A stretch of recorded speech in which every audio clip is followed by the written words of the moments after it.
Op plants little ducks in her office for people to find to boost morale, but her coworker is a Grinch who hates happy people and calls Op a child groomer. Gets reported to HR. Posted by u/special_touch_9090. Boy, do I have a doozy. Last week, I had a delivery of 100 little ducks, the kind people leave around their friends' houses when they're on holiday. My work is going through a tumultuous time, and I thought it might boost morale or at least provide a reprieve from the negativity for 5 minutes.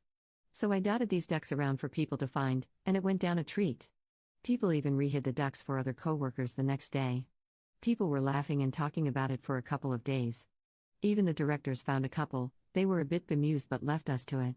One of the directors made a comment that, without his glasses, he assumed they were sweets that had been left out. He was glad he took a closer look before trying some. My problem colleague overheard this and then made the comment that I was grooming both children and men with the ducks. Office fun equals me being a child groomer. Reported to HR, but I think I'm ready to move on to a different company now. Top/relevant comments. Commenter. I'm desperately trying to figure out what dots they thought they were connecting to make that conclusion. There's gotta be more that they're convinced is related to this. Ducks equal grooming? The confusion is strong. Op's response.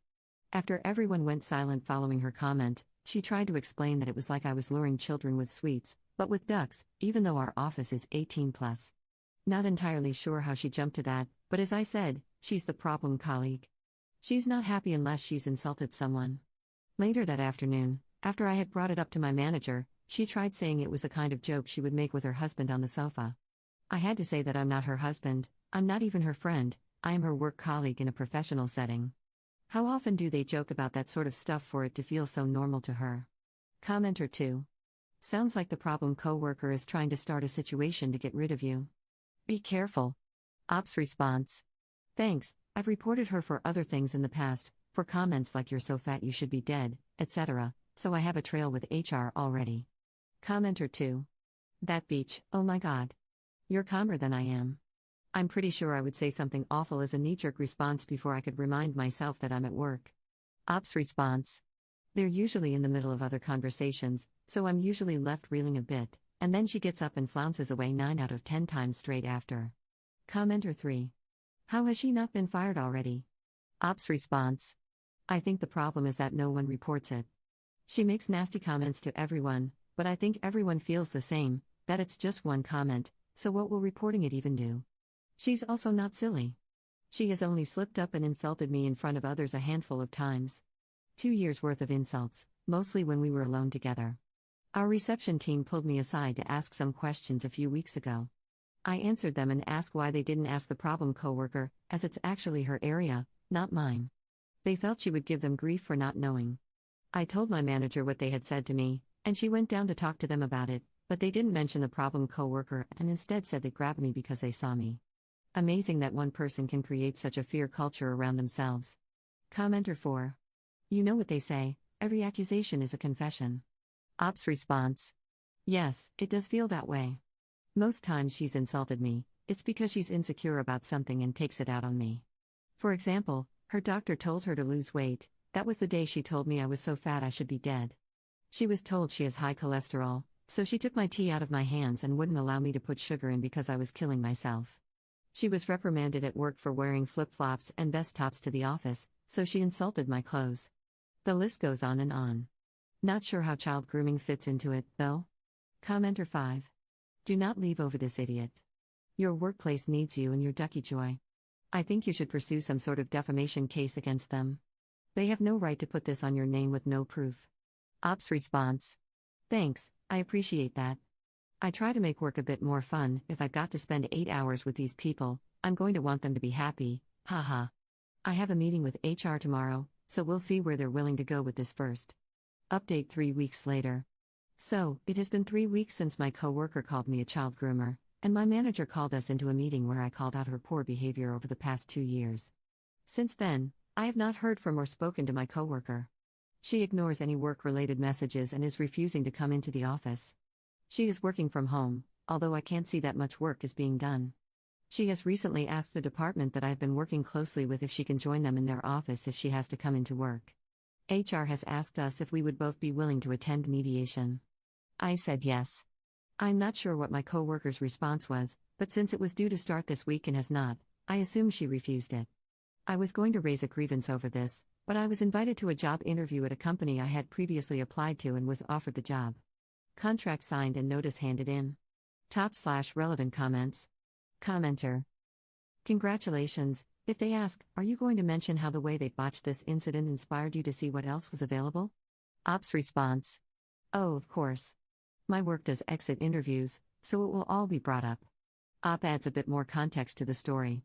I hid little ducks around the office. She joined in. We had a great time. 2 days later, she called me a child groomer. I got upset, as I was groomed as a child, which anyone could work out, considering how old I was when I had my first child. She has my date of birth on our central system, and our children are the same age. I went to my manager, upset. She called us into a meeting together. The coworker walked in and immediately mocked me for being upset, saying she was only joking. I got even more upset and called her out on her behavior. There isn't a week that goes by without this woman insulting or belittling me in some way. When asked what the hell she thought was similar to child grooming, she said it was like I was luring children with sweets, only with ducks in an 18-plus office. Op follows up with another comment. Just to add, while I am the most frequently insulted and belittled by her, she does it to other staff too. A colleague in another department just told me she reached out to the problem colleague yesterday, asking for help with a task, and got a very passive-aggressive response. Her question was answered, but she was made to feel stupid. She read the email responses out loud to her bank of desks. The head of HR was sitting opposite her at the time. Lots of tuts, but nothing else. Commenter 2. I'm sure you know this, but your coworker should have been fired on the spot. You can let them know in your exit interview that if this same coworker continues to spread accusations about you in the workplace, they'll be liable for allowing it to continue. Ops response. She should have been. The fact that she wasn't, and multiple people also heard and reported it, and still she didn't and still hasn't faced any repercussions, and is instead breaking our hybrid working agreement, etc., made it time to leave. The new job is a step up with better pay and better hours, so at least I have that going for me. Commenter 3. I'm constantly amazed at companies like this. I'm over here wondering whether I'll be laid off if I don't adhere to the ever-changing rules, and there are companies that bend over backwards to accommodate a poorly performing person who then just refuses to come in. Ops response. There seems to be one rule for the problem people and another rule for the rest of us. I don't think I would get away with insulting people like that, especially superiors. Second update 2 months later. It's been 3 months since my coworker accused me of grooming children because I made up an office scavenger hunt.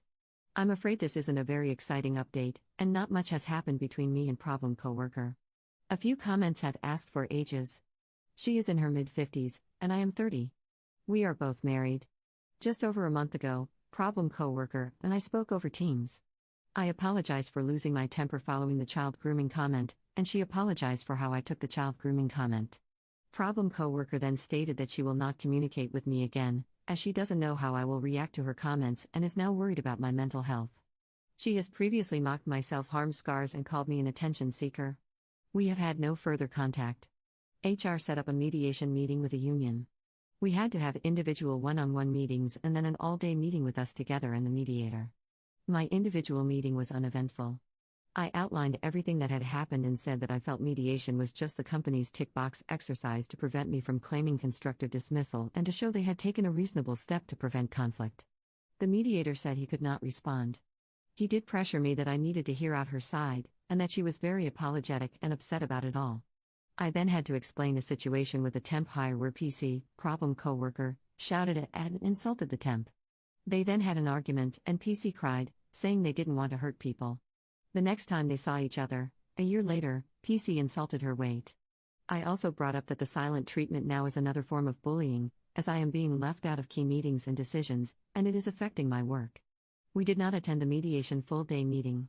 Unfortunately, my dad passed away unexpectedly the weekend before. I had already arranged a doctor's appointment because I had developed a facial twitch, and I don't want to go into TMI, but there were other unpleasant side effects. The doctor originally signed me off for 2 weeks, but when I mentioned my dad had died that weekend, it was extended to a month, with the proviso that I have an additional meeting before the fit note ended in case I couldn't face returning to the company. I won't lie, that was the worst month of my life, and coming back to this mess was absolutely awful. I'm so grateful that the doctors took me seriously, as my mum didn't cope and we, my siblings, alternated staying with her until she was stable, which I wouldn't have been able to do without the month off. My parents live a 10-hour round trip away from me, and even further from my siblings. I originally had 2 weeks left of my notice period when I returned.